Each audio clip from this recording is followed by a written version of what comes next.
আজকে সকাল সকাল রোজা রেখেই বেরিয়ে পড়েছিলাম। তোমাদের দাদাকে যে জন্মদিনে যে শার্টটা দিয়েছিলাম না, সেই শার্টটা ওর গায়ে না একটু টাইট হচ্ছিলো, তো ওটাকে একটু চেঞ্জ করতে চলে এসেছিলাম। তো এক সাইজ বড় নিল, আর এটা খুব ভালো লাগছিলো ওর, মানে ওকে পরে। তারপর দুপুরবেলা এসে একটু রেস্ট নিয়ে সন্ধ্যেবেলার অ্যারেঞ্জমেন্ট করে বসে পড়েছিলাম, ইফতারির জন্য ওয়েট করছিলাম।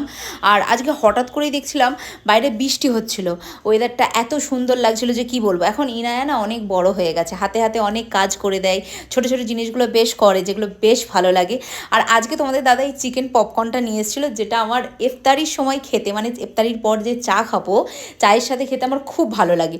আজকে এরকম চানাও করেছিলাম। তো মোটামুটি সব কিছু রেডি করে বসেছিলাম, ওয়েট করছিলাম কখন আজান দেবে আর কখন আমরা ইফতারি করবো। আর এই যে তোমাদের ইনায়াকে দেখো, খুব দোয়া করছিল।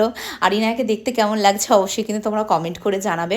আর বাইরেটা দেখো, মানে বৃষ্টি এক ঝলক হয়ে গেছে, তারপরে মেঘলা মেঘলা আকাশ। আর এই যে আমি চা নিয়ে বসে পড়েছি, এবার চা খাবো। তোমাদের রোজা কেমন কাটছে অবশ্যই কমেন্ট করে জানিও।